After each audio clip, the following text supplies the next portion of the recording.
Again, we're in the late morning. Good morning, by the way. And I just wanted to jump right into it. I wanted to talk about how, and this is a bit of a repeat, but I wanted to talk. Okay, this is kind of a big deal. So let me allow me to repeat and elaborate. So, you know, I'm not exaggerating when I say that I lived as a shadow for 31 years that I never grew. Okay, and let me get to it. In those 31 years, especially prior to that bank robbery, what happened was that, or what was going on was that people had never seen me change. I never changed at all. I never changed and I never grew. And it was a bit of an understanding among maybe kids who had been around me or whatnot that used to say that literally that or boys or girls, it might almost threaten you that if you don't fuck with us, that you're never gonna grow. You know what I mean? Because they see me and they see the fact that I don't grow, right? That I don't mentally and even socially or whatever, I just don't grow. So they would, maybe they grew in certain ways and they believed that I needed to grow in the ways that they grew in. But it never worked out. I never ended up hooking up with them. I never ended up meeting them. And I was kind of glad to and they knew what I was doing. I was just trying to rid them from my life. And they knew that I was trying to rid them from my life. And I did actually manage to rid them from my life. But that was the case, and again, and they were kind of unhappy after finishing high school. They kind of noticing the fact that things are only getting better for me, even though I perceive things as getting worse. Things were actually getting better for me, and they were probably noticing. I saved up money. I went to the mall one day, bought brand new Timberland boots in black. I bought a nice pair of brand new pair of Nikes. And I bought the clothes I bought weren't all that special, and I'll be honest, but I didn't know that much. I was 18 or 19. I was 18 or 19. I think I was 18 years old, and I went to a department store, which is like they have them in States too. Over here they call it Winners. And I thought and they weren't bad for that time. I mean, all I wanted was athletic clothes, Fila, Reebok, Nike, Adidas, Puma, and to me these were decent brands. So I got all these clothes. I got myself a Perry Ellis jacket, which is about $300, but that was an actual It was supposed to be down goose feather. That is what they call it. It's a goose feather jacket. Okay, it was extremely warm. It was puffy, a little on the puffy side. It was black, but it was very warm, like very, very warm, and that's why I got it. And also I think I remember Perry Ellis used to be popular in the hip hop days in the 90s. I think Notorious B.I.G. actually mentioned Perry Ellis in one of his songs and the lyrics. If not him, somebody in Bad Boy. Perry Ellis was well known. So I got Perry Ellis. I got, did I get an Eddie Bauer? Maybe a Chaps Ralph Lauren. I got some of this stuff and it was supposed to be cool. So I guess people saw me doing well and they thought it was better. But, right when it looked like at the end of every cycle, and every 3 months. In business, by the way, profit and tax and all that stuff, all the accounting stuff is shown as quarterly. So every 3 months they have to produce a quarterly report. Meaning there are four, because it's quarterly, there are 4 reports per year.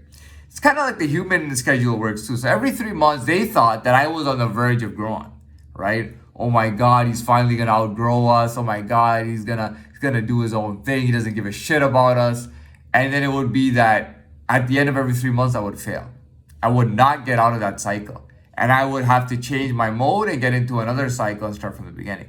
So it got to the point where people had been so fearful every time, like he's on the verge of growing and then I didn't, that they became so confident and secure in the thought that I would never grow.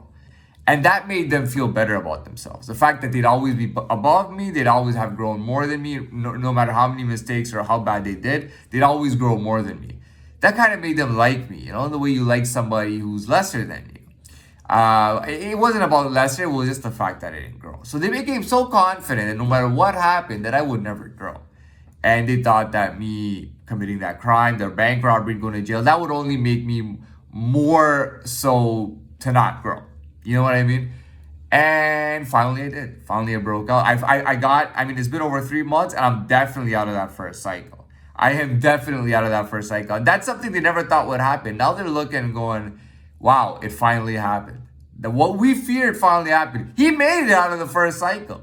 He made it out of the first cycle. He's on his second quarterly right now and he's doing phenomenal.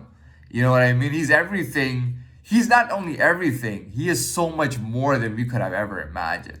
I mean, at the most, we saw him making $1 million, $2 million, running a successful business, having a really nice life and a social life and everything. They knew that money wasn't important to me. And the reason money wasn't important was that I got a good reception from people. So it was almost as if I didn't need the money because I was just doing so successfully anyways, and so well liked and so well spoken and personality and everything. They knew that money would. They knew that I didn't need money. That a beautiful girl wouldn't marry me for my money, but she would marry me just to marry me, which is a very good compliment and which I respect and I like a lot. But anyways, moving on. So yeah, so that's the gist of it. All this time they're seeing me, and every time I'm on the verge to grow to that next level, I don't grow. It wasn't that I'll become rich or I'll become super amazing or anything, which they did think about, but it was more the thing collectively among them was that I would grow past that point. And they know that I've never grown less. Like I've never degrown. I've never degrown. So knowing that I've never degrown, they finally saw me get out that first cycle with flying colors, doing phenomenal, out of level one. Out of level one in like specific things, but at the same time, as a whole cycle to enter that next quarterly cycle, not only did I enter that next quarterly cycle, but I grew more and did better than everybody. Now, my mind thinks about business and stock all the time. So forgive me because sometimes I don't look at people as people, but I look at people as like business people or companies. So to me, they're just other stock companies or shareholders in other stock companies. My old high school, it would have maybe, some shareholders in there. You know what I mean? My old workplace, shareholders. Certain streets, shareholders. I'm not talking about streets. I'm talking about streets, because I was cruising those streets and I look fucking good doing it. But that there was a street kind of a cult that began to not cult street culture that began around me too. The way I was driving around and everything, and that was actually stronger than the job and the school, was the street culture that was going around me. So we had that, and everybody. So that was all it was, and that's the gist of it. And then as of now, I've grown past. I have not degrown ever, and I've grown past it, and I've done it with flying colors, and I've kind of left everybody behind. It's not about the money, It's when it's that big and that collective. It's not about money. It's something else. So it was about growth. The fact that I never grew, and that made them feel good, and that made them like me more. You know what I mean? But at this point, it's not that there's dislike. There's just disinvolvement. Non-involvement. You know what I mean? And now, because I'm on the second quarterly level and I'm at a higher level, even with net worth and everything, it looks like there's a new kind of thing forming. Okay, a new world kind of forming. The world of growth, the world of who we really are. You know what I mean? The world of where people change. And now I got that world going on, which is beautiful. I love being in that world. That first quarter session is done. At the end of March, by the way, that would be done. We're in mid-April right now. We're about, I think, 16th or the 17th. But we're done with March. So we're done. We're into that second quarterly level. And I do feel like there's a whole new world that's growing around me. And it's quite different from the ones in the past.